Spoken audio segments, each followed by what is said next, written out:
Okay, ladies and gentlemen, we welcome you to our Ethics Awareness Week here at Utah Valley University. My name is David Seejinja, and I'm the moderator today for this symposium for this component. And we are definitely going to talk about the critical race theory. And I'm joined by our two distinguished guests, Dr. Diane McAdams and Pauline Fonua, who are going to be our panelists. Both of them have worked in this field. They are advocates for the less privileged, and they have spoken vigorously about racism and its institutional patterns that jeopardize our community of color. And so as a preamble, that is what has brought us here today. Looking back at what this critical race theory states, it argues some of those historical patterns of racism that are ingrained within our laws and within our modern institutions. And typically it brings us closer to the knowledge of the legacies of slavery, segregation, and those Jim Crow laws that have made our people uncomfortable, that have made our people get killed, and they have created this uneven playing field for our Black people and other Black people of color. This idea of racism is not a matter of individual bigotry, but it is systematic within the foundations of the American existence.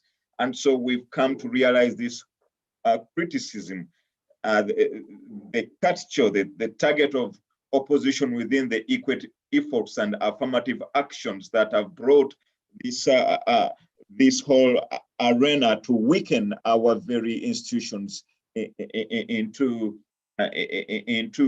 powerlessness. So the critical race theory can make us aware of various disadvantages suffered by various minority groups, especially those of our African American communities, but it also promotes the simplistic understandings within the context of our society. Our way of life is understood in terms of relationships of operation and exploitation. And so if we don't address these major issues, such as high level of criminality, low academic achievement, discussions of rates within incarceration of people of color, then it does us a disservice of what the creed within the American fairness and promotion of peace and justice brings about. And so there is this tendency and these terms of monolistic pyramid of increasing privilege with straight white men at its pinnacle. And so in my view, there are so many examples within the urban minorities and operations of that occur within that context.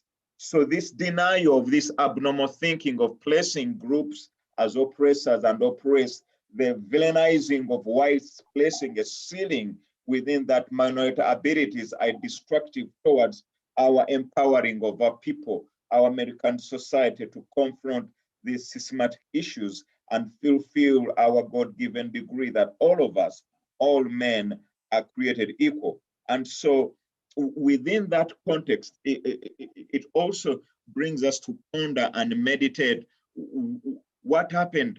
Why did we arrive at the point of where we are now?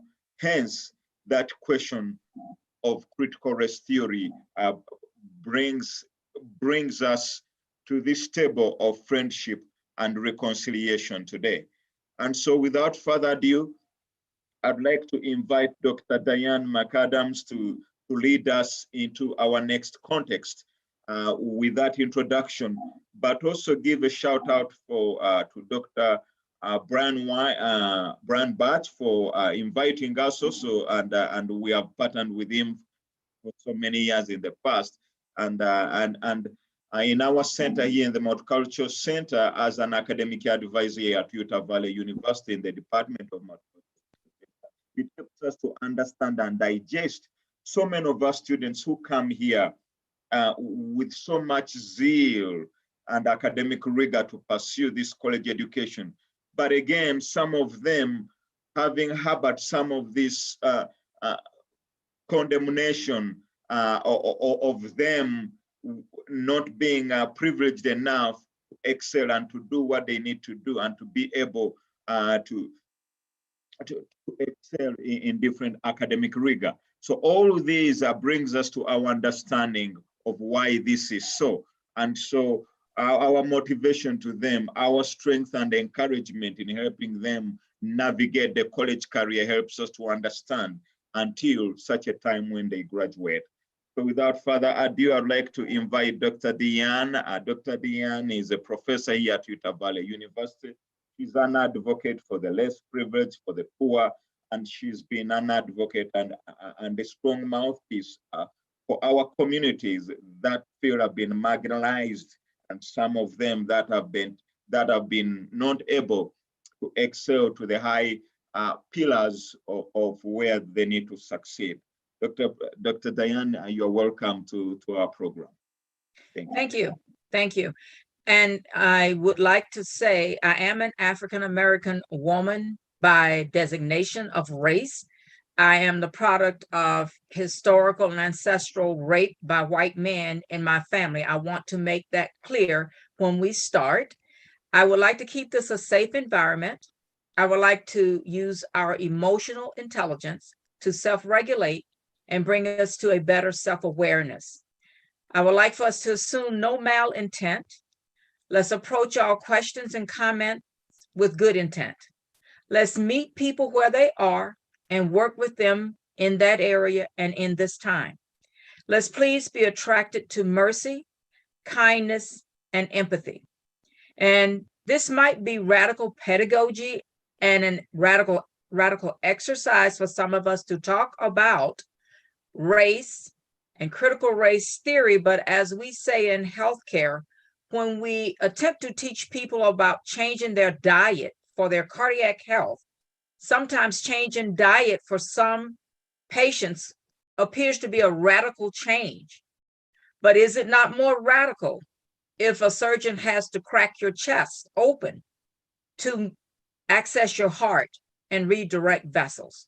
So is that the space where we are now, where we want to speak to each other and we want to accept the fact that it might be uncomfortable, but understand that growth comes when we're uncomfortable, and we must stay in that space and move forward, hold each other up, and bring each other along. In that space, we want to build trust.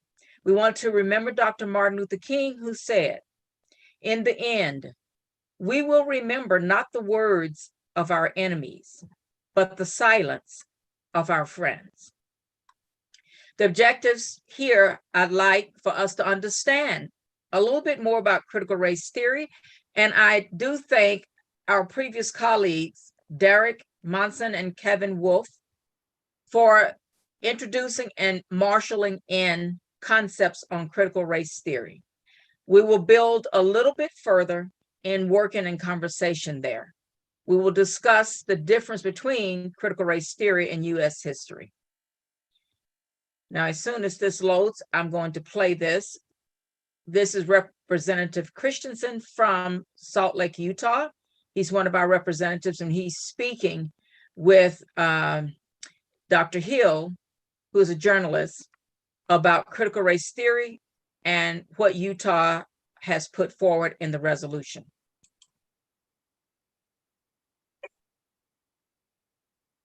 Can we hear that? No. Oh, can you hear that? No. Okay, so what I need to do is stop that share and share it with audio, which I'm looking to see where that is.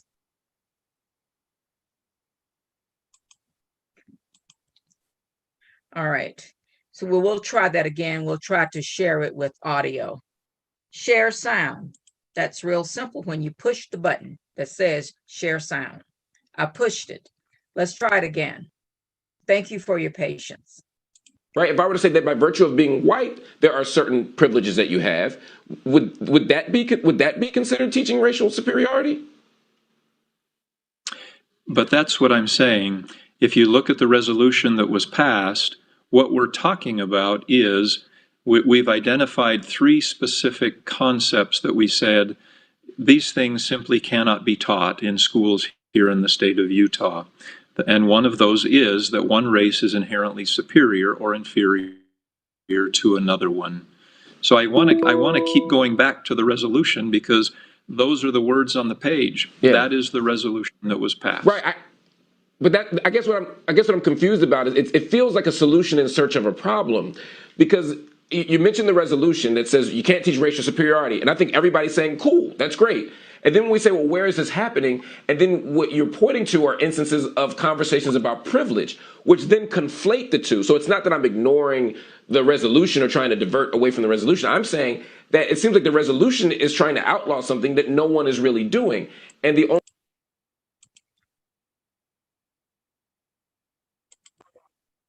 only evidence we have that people are doing it is that somebody's saying that they got an anonymous report that this may be happening in a place. And the only non-anonymous, the only public examples of this we have aren't examples actually of teaching racial superiority. So, I mean, I guess for me, it makes me skeptical. And I'll tell you why. I want to read something to you, and I'd love your take on this. Christopher Rufo, I don't know if you know him or not, but he's been leading the sort of charge against critical race theory around the country. And he wrote something a while back. He said, we have successfully, neither do I. He's come on the show. He was a great guest. We had a great conversation. And he said, we have successfully frozen their brand, critical race theory, into the public conversation and are steadily driving up negative perceptions. We will eventually turn it toxic as we put all of the various cultural insanities under that brand category. The goal is to have the public read something crazy in the newspaper and immediately think critical race theory. We have decodified the term and will recodify it to annex the entire range of cultural constructions that are unpopular with Americans. It seems to me that this is an example maybe of what's happening here, that we're taking something that's not necessarily an actual problem and we're making it a problem, but then we're also lumping it under critical race theory. To ask you a more specific question, just because I want to get your response to this, what leads you to believe that critical race theory argues racial superiority? Well, obviously, when you study those who are significant writers in support of critical race theory and who are defining critical race theory, that's what they write about. That's clearly what they write about. Ibram X. Kendi, and the list goes on. Okay. So that's a great point. So two things. One, Ibram X. Kendi does not identify as a critical race theorist, and in none of his writings does he say that one race is inherently superior to another. If you have an example of that, I'd love to hear it. But you said critical race theory, and the list goes on. Have you read critical race theory? Yes. Yes. What You're talking about the have you read teachings of Herbert Marcuse and others. Herbert Marcuse wrote and published before critical race theory was founded. Herbert Marcuse is not a critical race theorist. He was not a scholar of race theory and never identified, nor is he identified with the critical race canon. Why would you identify someone like Herbert Marcuse with critical race theory? Or better yet, what Herbert Marcuse writing did you read that was about critical race theory? Well, to answer your first question, obviously Herbert Marcuse, who came from Germany, studied in the Frankfurt School of Critical Theory. He obviously was an adherent to critical theory. And then after he came in 1934 to the United States, Columbia University, fast forward 1960s, 1970s, he essentially became one of the founders of critical race theory. One of his adherents, of course, Angela Davis, and then very, very recently, Ibram X. Kendi, just identifying Angela Davis as someone that he looks to as kind of an outspoken role model for critical race theory here in the United States. With all due respect, almost nothing that you said there was factually accurate. First, you said he studied in the Frankfurt School. The Frankfurt School isn't an actual school that you study in, right? So you do understand that. But I'm assuming that was just a slip of the tongue. But I'll give you grace there. But then you say he comes to the United States, and he had as a student Angela Davis, who also is not a critical race theorist and hasn't written on critical race theory. And then you said that Marcuse trained Angela Davis, who inspired Ibram X. Kendi. Angela Davis has inspired many of us. That doesn't make everyone who's inspired by Angela Davis a critical race theory. Aretha Franklin was inspired by him and wasn't. But I have to run. But again, you said you read Marcuse. I only have 30 seconds. What Herbert Marcuse text did you read that was about critical race theory? Yeah, I think there are so many questions that we need to continue to get into. I would appreciate another opportunity. No, but this is just a single question. What Herbert Marcuse reading did you read? It's just a single question, though, sir. What did you read about? What Herbert Marcuse text is about critical race theory? Don't remember the name. Okay, so I'd like to open it up now for questions and comments, because I thought it was very important that we bring on some of our legislatures so we can see how critical race theory gets put to the public. And as our colleagues earlier talked about critical race theory and talked about exactly what it was, where it came from, and why it exists, we found out that perhaps it wasn't exactly what we thought it was. So does anyone want to bring a question forward, or would you like for me to move forward with my presentation? So David, are there any questions out there? No questions yet. It looks like it's what it says. Okay, so yes, so I will continue. So let's talk about what critical race theory really is, where it came from, and our colleagues earlier actually talked about this, saying that critical race theory was founded by lawyers, and these lawyers discovered a trend in the type of prisoners, if you will, or people who had committed crimes were coming forward to them to be defended. And they looked and saw that there was actually a trend, a common thread in a lot of the people who had been arrested and were coming on their desk.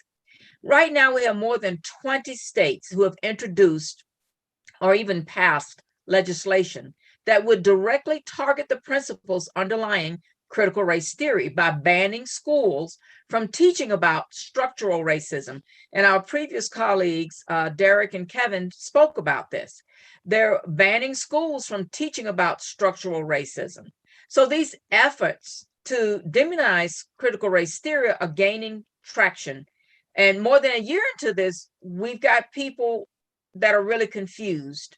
And since George Floyd and Breonna Taylor's murder, we found ourselves as a nation reckoning with our conversations on race. The three pioneers of critical race theory are currently Columbia law professors, Kimberly Crenshaw, Kendall Thomas, and Patricia Williams. Derek Bell was one of the founders many years ago in the 70s. As a matter of fact, some of these names I just mentioned, he had them as students. Critical race theory is not a secondary school curriculum. And I want to make that clear. This has never, ever been in secondary schools. It's not something that's on a module or an objective or an outcome in secondary schools labeled as critical race theory. It just isn't. United States history is in secondary schools. It's in the secondary school curriculum in most states, and it should be in all states. Much of its core has been erased, sterilized from secondary education. And I have to say that because it's important to say, because we have actually faculty, teachers in secondary schools who did not get United States history. And as Derek and Kevin were talking about civics, that's another piece, that's government. And a lot of schools stopped teaching government. When you don't understand government, which controls us all, it really does make decisions. And as I tell my nursing students, this is where you make change. You make change in legislature. When you take that out of the school system, students don't understand how to navigate in the system wherein they live. In Souls of Black Folk by W.E.B. Du Bois, he spoke about how there was a school of thought that spread among minorities, Blacks, the indigenous people, not to pay any attention to the government, because government was just made of ignorant people. Don't pay attention to it. Because during those times, in the early 1800s, brown and Black people wanted to vote. There was never any laws that say brown and Black people couldn't vote, but they weren't allowed at the polls. As Don Lemon writes in his books, and I can relate, he wrote the book called This is the Fire, coming from Baldwin's The Fire Next Time. He writes about his grandmother and how going to the voting polls, she would have to count or at least guess the amount of jelly beans in a jar. I remember conversations in my family about having to recite the scriptures from the Old Testament, beginning to end. If you got that right, then it was end back to the beginning. If you got that right, then they would hand you a Chinese newspaper because they figured you probably couldn't read Chinese. But these were the hoops you had to jump in order to vote. So we see now still the suppression of voting. We are coming back full circle almost to where we were. I mentioned to you earlier that I came from the white man's seed. I did. In the early 1800s, transatlantic slavery had basically been banned. So you couldn't take the ships and sail across the seas and bring slaves back, bring people back in bondage with chains around their necks. And it wasn't that the white man was not breeding through Black women, but that became a thing, to breed through Black women, because now you had to make your slaves. So families were broken apart, separated, and it really pains me to hear mainstream speak of brown people not having family values. It's difficult to have family values when your families were destroyed consistently, because when money was needed, slaves were sold. And of course, if children showed up on the plantation looking like me, sometimes the madam of the slave owner may or may not have been happy, and slaves had to be sold. So there's a history of disconnecting families in the indigenous and in the Black and brown people. Critical race theory was a movement that initially started at Harvard under Professor Derek Bell, who wrote the book Faces at the Bottom of the Well. It's a good book, just as Souls of Black Folk. Those are good books to read. And it evolved in reaction to critical legal studies, which came about in the 70s and dissected the idea that law was just and neutral. We understand now law is not just and neutral. And what I experienced being born in the 50s, before Brown versus the Board of Education, that was the doll experiment that showed the Board of Education that separate is not equal. And I want to say that again, I was born before schools were integrated. My family, siblings and I integrated a school in the South. Dr. Bell wrote that law is not just and neutral. When the slaves were freed in the first Civil Rights Act in 1865, it was never enforced, but it was what to do with them. So we had no jobs. This 40 acres and a mule concept never took place.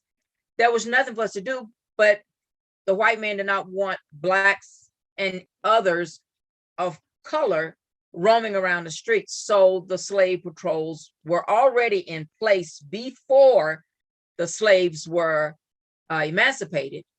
The slave patrols were in force before, because you had to keep slaves on their farms, and you had to report if there was a slave or Black or an indigenous person or whomever loose in the streets, because they needed to have some sort of recommendation to be in the streets. And if they didn't, actually there were laws under the slave patrol, and for any citizen, you could just shoot a Black person on sight if they did not have papers saying that Mr. Raddock had given them permission to be in the street. So this same slave patrol continued to evolve after slaves were in fact released and emancipated. They were picked up out of the streets for loitering. So hence your loitering laws, and put in jail. So from 400 to 500 years back, laws have never been just and neutral. Sexism and racism, the intersectionality of all, LGBTQ, anything that doesn't look like the white Anglo-Saxon can overlap and compound each other, where critical race theory is a way to talk openly about how America's history has had an effect on our society and institution today. And as our colleagues previously, Derek Monson and Kevin Wolf, spoke about, we need to have these courses in our secondary schools. We need to allow teachers to teach about this. Children have to learn. You need to know your history, because as George Santayana spoke, if you don't, and those who don't, I'm paraphrasing, know their history, they're bound to repeat it. I want to talk also about where we are here today. We're in Utah. In 1838, Lilburn Boggs out of Missouri, Governor Boggs wrote an edict. It was the Executive Order 44, the Mormon Extermination Order. What it basically said was you could kill a Mormon on sight. And when that was passed, vigilantes on horses rode into Hahn's Mill. There were white men waving their hats in the air. We don't want any trouble. They were just shot point blank. They were shot, they were killed. Some of them were just dismembered. I mean, these are hate crimes. There were 3 children, if I recall correctly, ages 14, 10, and 6. They all had been told to go to the silos, you'll be safe in the silos, but that was really just a murdering ground. There were 3 kids in there, and this one vigilante shot into that silo, because you could get a gun in there. The planks were open, and shot those 3 children. And someone said to that vigilante, why did you shoot those children? The answer was nits, N-I-T-S, make lice. So in other words, if you get rid of the kids, wipe them out, you don't have to worry about them becoming adults. That to me is salient, because it reminds me so in the fullness of what happened to African Americans, the indigenous people, when Columbus came and wiped thousands, hundreds of thousands of the indigenous people. That movement did wipe the indigenous people out. And also around 1838, about 16,000 indigenous people were moved further west, because when the white man needed land for settling, he moved people off. So those Indians weren't asked to leave. They were under martial order, and they were marched out with men on horses marching them out. And so many of them died on the way out. So in our land, we've had some sorrows. And this is not to punish anyone and to make anyone feel bad. This is not to make our children feel bad, but our children need to understand our history in a way so that they learn to help mitigate when we have unrest, when we're uncomfortable. We need to get through that space so we can hold hands. And this is how our children should be taught, to hold hands and lift each other up, because that's what we're leaving here, our children. We'll be gone, but do we want to leave our children something that we didn't manage to fix while we were here? We need to teach them and train them so they can help themselves and pull each other up, so they don't have to go through what our past went through. Because for the Confederates, for everyone, the Yankees, that was an awful, awful war. For all those Confederate women, their husbands and sons and uncles did not come home. It was a massive war. It killed many, many people out of the South. And those Confederates were just rolled over and buried in a common grave. Yankees actually had headstones, but the Confederates rolled over into a common grave. And you can see why the hurt turned into anger. And there's still anger between people of color and white people in the South. I was born and raised in the South. And while I might look very fair to you if I'm in the South, Southerners know exactly why I'm fair, which doesn't make my life easy. It made it a lot harder because I was a remnant of that Southern pain. Critical race theory essentially forces legal scholars to ask questions. For instance, why does possession of less expensive drugs purchased by the poor on the streets, a nickel or dime bag, you may have heard, carry higher jail sentences than more expensive drugs purchased by those with more wealth? Could this have anything to do with the fact that more people of color are in prison? It is a way of looking at law, Crenshaw says, and its role in platforming, facilitating, producing, and even insulating racial inequality in our country, ranging from health to wealth to segregation to policing. And I want to add that it's not necessarily, even though it's the majority of poor brown and black people, poor white people get caught up in it as well. The justice system isn't always legal, but it is legal. But it doesn't always bear the same for each one of us. And I wanted to bring that forward. And I want to also share Derek Bell's saying, basically, he spent half of his career as an academic. And I'm reading from the New Yorker right now. And over time, he came to recognize that other decisions in landmark civil rights cases were of limited practical impact. He drew an unsettling conclusion. Racism is so deeply rooted in the makeup of American society that it has been able to reassert itself after each successive wave of reform. In other words, we get 5 steps forward, it pushes us 10 steps rearward, aimed at eliminating racism. This is what we're confronted with. So he began to argue that he felt racism was permanent. His ideas proved foundational to a body of thought that in the 1980s came to be known as critical race theory. So not with Makuzo back in the 30s. Makuzo was talking about critical thinking, but critical race theory was in the 80s and the late 70s. After more than a quarter of a century, there is an extensive academic field of literature cataloging CRT, critical race theory, the insights into the contradictions of anti-discrimination law, and the complexities of legal advocacy of social justice. Now, we talk about what happened in the 1800s, the 1619 Project with Hannah Jones. We talked about the slaves coming. And of course, in the course of all that, Asian people, the Chinese, there were laws put in place to keep them from immigrating here. There were laws put in place in 1929 that shut down immigration in general. But the Chinese were the first to come in contact with the law that actually banned them from immigrating into the United States. But because a lot of those laws up in the 1929, this actually kept Anne Frank's father from getting her out of Germany, was 1929 when it shut down. That was less than 3%. And I want to talk to you about those early 1900s. That was when eugenics was coming around. We all remember eugenics. This was the well-born. And any and everything that didn't look like the white Anglo-Saxon Protestant wasn't considered well-born, even if you were as pale as the Mormon people.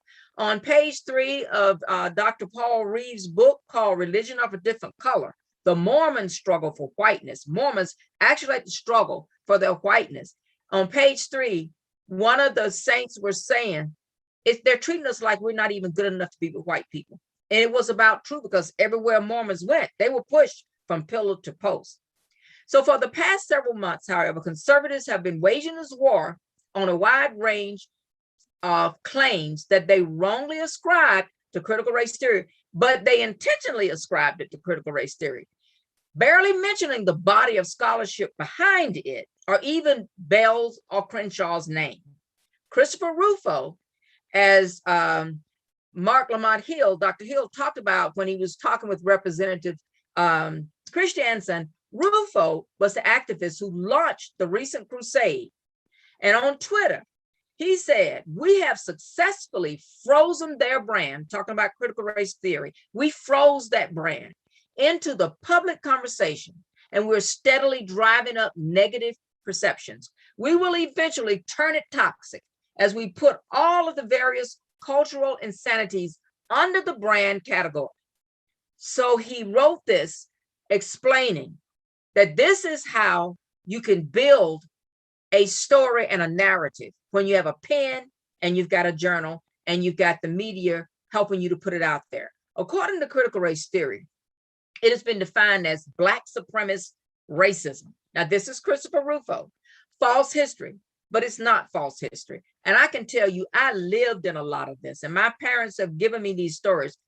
If you're telling me that the history of the United States and racism doesn't exist, you're erasing me. You're saying I don't exist. But I'm here and I live and I breathe. And I lived and breathed before we ended up having the Brown versus Board of Education and the eradication of separation in schools. So this has been defined as Black supremacist racism, which it is not. It's a false history and a terrible hypothesis of wokeness. Patricia Williams, one of the key scholars of critical race theories, says that this is ongoing mischaracterization as definition theft. So a lot of definition has been stolen. So I'm going to come away from that now, and I'm going to step out, and I'm going to turn this over to Miss Pauline and let her take it from here. And if there are any questions, I'm willing to take them now, but I will let our moderator move this out. Yes, thank you very much, Dr. Diane. Before we head to Pauline, we've got a couple, 3 questions here in the chat. One of the question was, and you have hit on some of these already, but I'm gonna read all of them and see which one you want to jump on. Can you speak to the idea that some laws can disproportionately disadvantage certain groups without expressly using discriminatory language? The other one was, what are some examples of cultural elements, dynamics that drive the rejection of racial justice approach? Black feminist contributions or critiques have been made to all of critical racial theory. Why are Americans resistant to reckoning with our racial history? What is there to lose and what do we have to gain? Those are some of the questions. I would love to answer that, because if I were to go on my history, I should hate all white people, but I don't. I don't have hate in my soul, because hate is not what keeps me living. Hope is what keeps me living. I've been in Utah for 17 years. I went to school at Tuskegee University. That was where the Tuskegee syphilis experiments were. It broke when I was there as a student in 1972. It was going on since the 30s. What causes us not to? I wished I had magic answer. If I ever get it, I'll let you know. But I will continue to speak and to have hope and to ask white people. When we talk about these subjects, I just ask that you listen, so we don't have to look again at a knee and a neck and someone in a chokehold. And those are horrific scenes to see. But when you were raised up with the Klan riding through your town, I never saw the lynchings. The last lynching that's on the books as written as a lynching was in 1981. It was actually in Alabama. However, my parents told us enough that we knew to stay in our place. The Klan would ride in the parades. 4th of July parade. Yeah, the Klan would ride in it. And I didn't really understand the significance of that. And my parents never explained it. They just said enough for us to know that that was fear. So it was domestic terrorism in a sense. But you have to admit, it kept people in line, kept people away from the voting polls. So we can do all kinds of things to stop and be mean. What can we do to be kind and loving and good? What can you do every day to help someone to deal with or reckon with their racist thinking? And I want to say this, we're all racist. We live in a racist society. I don't know that we can really help not being racist. I have to work on mine every day. For 17 years I've worked on it. I've raised 5 Black children here. My husband came here and stayed with us. And I say that because I left Pennsylvania to come here so my son could go to Brigham Young University. because that's where he wanted to go. My husband had to close down his work before he could come. But the point is, we came, we stayed. It can be done, but it takes a lot of resilience. I have to hear a lot of things and see a lot of things and not say anything. And this is what I want you to understand. We do it every day. You talk about being uncomfortable. We're uncomfortable every day. We worry about our jobs. We worry if we're going to be allowed to stay. That's a privilege that some people have. They don't have to worry about it. The other privilege is you can shut a conversation down because it makes you uncomfortable. That's just exactly what you're seeing now with critical race theory. Rufo has turned it into the evil Black supremacy so that people won't want to learn about it. So if we can shut it down, then we don't have to worry about it. So when you have the narrative, when you have the mic, when you write the story, you can shut it down. And that's what I ask you to do, is don't shut it down. Let's just get a little uncomfortable. Let's get through it, because we can get through it. If I could live through what I lived through, we can live through this. And that's all I'm asking, is that we think about that very clearly, how we can come together and work. So to answer your question, I don't know what we can do. We can continue to do this. We can continue to try to hold each other and pull each other up. We continue to say, it's okay. I know you didn't do it. Back to James Baldwin. I know you did not do it. I did not do it either. But as citizens of these United States, we have a responsibility to come together and try to make this work, so we don't leave this pile of mess, if you will excuse my country explanation, this pile of mess for our children to have to clean up. So I think that would answer two of the questions. And I didn't remember the middle one you said. Oh, well, I want to say something else. We put laws in place, but let me tell you how we shut laws down. Remember affirmative action? Remember Bakke versus the California Board of Regents? Bakke was a white male student applying to medical school. And his conversation was, you can't let people that are not white in because you're saving a space for them, because that was affirmative action. We know their grades are probably not going to be as good because of their start. Okay, and you said, well, what was the start? Well, let me just deviate 1 minute. The start was this one right here, Diane. When I went to school, I got the books before segregation was abolished, so to speak. I got the books that the white kids had last year. They passed those books to our school. So now we get them this year. So we already got old news and old information. That's the type of education I got until 1964, when we had the Civil Rights Act and we had to integrate. Now, mind you, in my town, it took them 3 years before they actually integrated. They created, this is the South, they are still Confederates. They already had their own constitution, but they made their own civil rights laws. They said, we'll make a freedom of choice law. So you have a freedom of choice to go to whatever school you want. So Black people had to go to the school to get a form to fill out to say, we want to go to the white school. Obviously, white parents were not getting forms to send their children to the Black school. So they refused, resisted, and renegotiated. There was no busing. My parents braved and got the form and filled it out. And thank you very much to my parents to send us out there into this environment, but we managed. We did.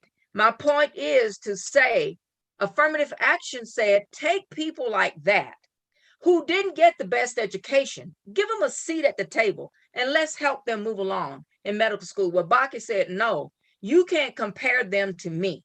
So that kind of shot down affirmative action. And a lot of states just quit. And they start saying, well, the best person for the job. Well, you're going to have better looking grades than I had. I can tell you that right now, because I didn't have the best grades going to college. I went to Tuskegee and I graduated with a 2.8. Now, that was like a 3.8 at a white school, because the Black people knew that you were not going to get any freedom once you got into a white school. So they were very hard on us. So if you got a 2.8 in a Black school, that was as good as a 3.8 in a white school. I always credit that those schools, they knew what to do to prepare us so that we could come out into environments like this. So I hope I answered some of those questions. Thank you very much. And we will move to Pauline. There was another question. Do you think white supremacy is a mindset? But you've really dug deeper into some of the presentations that answer that. I think we can transform it, as our friends Kevin and Derek said earlier. I think we can transform it. I think we can change it. but you have to want to come in and sit to the table and get uncomfortable. But I believe that you can change that thinking. We can transform it. Yeah, and sometimes we feel that some of our friends object that critical race theory is a gauntlet thrown down to accuse all white Americans of being racists, of dividing people by race into oppressors and oppressed. And then the other side becomes conflicted, and they worry that when we argue that America is racist to the root, it's a view that is conventional wisdom among elements of the party progressive wing, and some of them feel that you have to look at the long, hard questions of our K-12 classroom setups, and also you look at the road networks, the methods of teaching that are current into our institutions. And so those are some of the examples that include acknowledging subsidiary white privilege of labeling people, but also based on the identity. All of that kind of training offered from our various schools depict some of that in combating implicit biases. And so we look at that as a way of looking at this to help us understand the grassroots level of this racial injustice that has been existing for so many decades. And so we welcome Pauline Fonua to our program, and we thank you very much for coming. So please take it over. Thank you so much. I just want to first begin with that I identify as Pacifica, so a person from the Pacific Islands. And one thing that I wanted to share is I come with a very millennial view of things. And so some of the things that, how I look at critical race theory, differs from some of the things that Dr. McAdams-Jones had shared. And that's a thing to recognize, that even within the critical race theory discussion, it's not a monolithic experience of how you come into these conversations. And so I do believe that, it's righteous anger is a thing, and that people who are exhausted in exercising kindness to people who identify as white people and are practicing white fragility, which is a form of white supremacy. I can see, people utilize other forms of exercising the way they express their frustrations. And so in conveying the disparities that exist for BIPOC communities. And so when I look at the question, do you think white supremacy is a mindset? I personally do not believe that white supremacy is a mindset, primarily because of the laws and policies that are put into place that allow for white supremacy to continue to happen.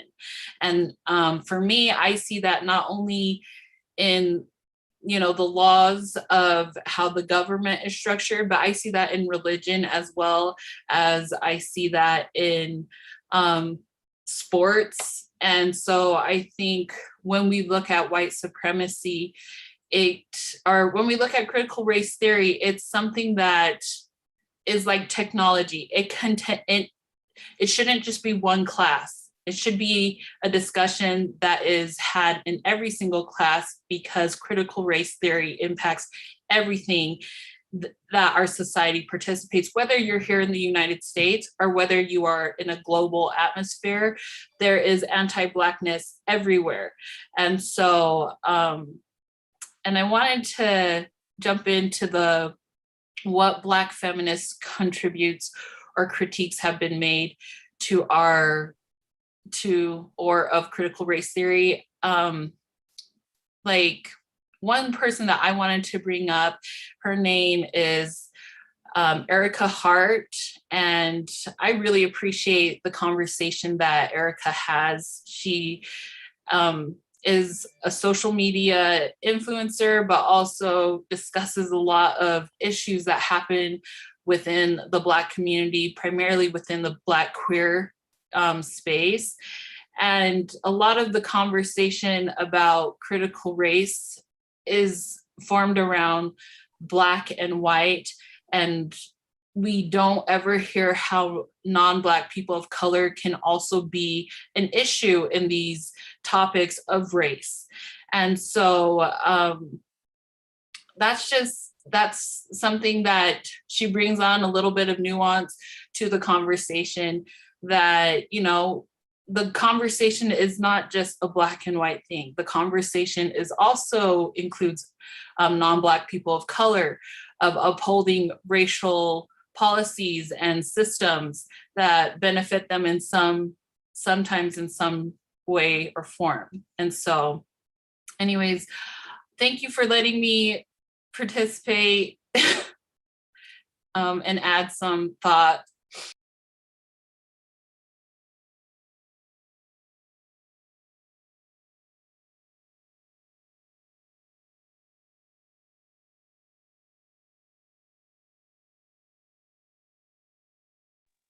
Thank you very much, Pauline. We really appreciate very much for that. And I think all of these, your thoughts and everything that you've said helps us to understand. And, you know, when we look, America is the most amalgamated society that ever existed into human history. And to deny the fact that fuels this dangerous doctrine that is gaining increased use in American schools, we can't deny it. It exists. And so we have to call it as it is. And so, you know, with us being a melting pot in mind, we'll obviously have faults that should be faced. However, you know, knowing this beautiful country, America, still has this existing combination of challenges, of diversity, and overcoming its inherent challenges. And so I call every one of us and those listening to us that we need to be proactive in combating racism in its form or shape. We need to come to the table of friendship and understanding and hear each other out. We just can't sit back and relax and think that everything is going to work out okay. No, until we put our shoulders to the wheel and come to the table and debate issues in a more friendly way, looking at each other's eye with acknowledgement of the past racial segregation that has happened, and then come to find out how best we can to really get that going. And so in conclusion, I don't know if there's any other questions from our Ethics Center technician department, but if not, then we can, then we are able to get things wrapping up here, and also to thank everyone that has participated, that everything is all good, and then and also to appreciate your being with us today. Do we have any other questions? Yeah, I think there's another question that just came up that says, how can someone who acknowledges the current problem and injustices in law that disproportionately affect people of color help bring these issues to light and help? Dr. McAdams-Jones, did you want to jump in and add on and share? Well, I was going to say, that's the question that a lot of white people will say, how can I be a better ally? What I will say is join us in these types of conversations. Join the Office of Teaching and Learning with all the classes and courses that they have developed there. They've worked with people like the Black and Brown people. They've worked with LGBTQ people to develop courses for us to learn. And UVU is just wonderful in supporting this, because not only can we create these courses, you all get paid to take the courses, and you can learn from those courses. And stay with us and read. Two books I mentioned today, well, actually three. The one was Derek Bell, and it was titled Faces at the Bottom of the Well. And one of the key pieces in there is this is how legislatures keep a lot of white people who would like to be allies, keeps them hanging onto something that probably will never happen, is that you'll be as rich as them. But even if you aren't, you will never be the face at the bottom of the well, because we know who the face at the bottom of the well is, and it is Black and brown people. That's one key piece of that. So that's Derek Bell, Faces at the Bottom of the Well. The other book is W.E.B. Du Bois, and that is The Souls of Black Folk. It goes through a lot of the history, all the way through the Freedmen's Bureau, the LDS community does a lot of ancestry, and they have gotten records from the Freedmen's Bureau to put in for ancestry. So there's a lot of connectivity there, but you learn a lot about where the soul of the Black person came from and where it was trying to go. And it kept getting walls on top of walls on top of walls. It had been the most discouraging life to even have lived. And then there was Dr. Paul Reeve, a colleague, a friend of mine from the University of Utah. His book, Religion of a Different Color, The Mormon Struggle for Whiteness. That's a good book to read, because even white people, as white as Mormons were, as pale and as white as they were, they got shoved around as well. We don't want to have to go through that again. So I think what the question is, how can I be a better ally? Read and take some of the courses through the Office of Teaching and Learning. Get yourself certified, get the certificate, and help us teach. We would like to perpetuate the teaching and the education. So come with us, is what I would say. Thank you very much. In addition to that, walk with us through this journey and come to learn about us and our experiences. And I think that that becomes quite a great example. And then there was Sierra is a very hard of today, but how do I approach this while chatting with colleagues on campus as a Black student? Well, as a Black student, as many of us students are, tell your story, stand tall, tell them to listen you out, hear them out. And as you go through that, as you chat with them through your other colleagues being a Black student, you find out that you have an interesting story. One of the very interesting about me in my experiences has been sharing those whom I meet, including my colleagues, who I am, telling them my story and how I've journeyed through to where I am. And so for you out as a student, I do the same. And you'll find that as you share your story, others will be able and willing to open up and share their story with you regarding the challenges and the obstacles they have met in coming to terms with this critical race theory. So do that, and as you navigate through this, you find more people willing to listen and more people willing to come to the table with you as they journey with you through this academic journey you're on. Yes. It's back to that thing, it takes a village. We love our white allies. We need you to come along with us. We need a village of us helping to pull everyone up. And every time we pick someone up, we've got more people. We keep picking up people until we pull everyone into the fold.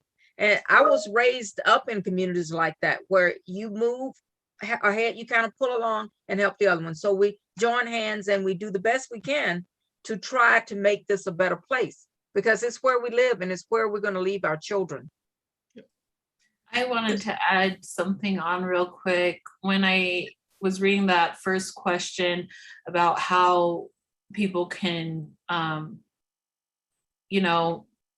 stand with people for critical race theory, I think something that's really important is to understand the privileges that you hold. And if you are a person who does not identify as Black, and there is like these positions that are open for critical race theory, like to power shift and definitely leave those spaces for people who should be in those teaching positions.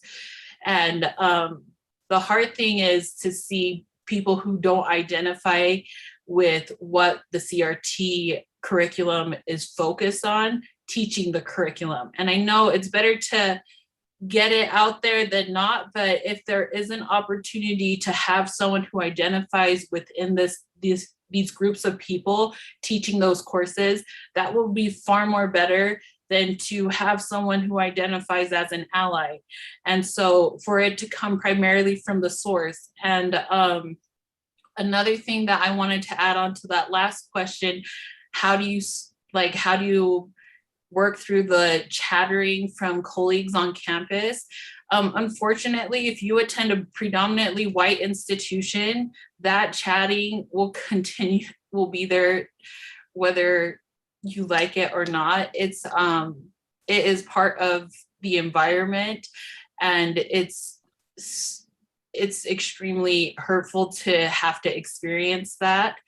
And I just want to acknowledge that for whoever the student is. And if you can, to reach out to people who identify similar the way that you do, and who you can list your grievances to and confide in, because even sometimes when we share our stories, or when Black people share their stories, it is not necessarily, the appreciation does not necessarily return back to you. And it's just, for one thing, it's due to systems of what people value. And I hate that you had to experience that. All righty. Right now, we are almost wrapping up our presentations. I really would like to thank you, Dr. Diane McAdams, Pauline Fonua, for your sacrifice and coming on board to help us navigate through these challenges, and to also create awareness to our students and the communities out there, and for all our other families and friends who may not look like us, but who would want to know more and to participate more collectively in our programs and in our endeavors. So I really thank you very much. And I also thank the Department of Ethics Center here during this Ethics Awareness Week to give us an opportunity to share what means a lot deeper within us. So thank you very much, and we will conclude our session today, and we thank you all. All right.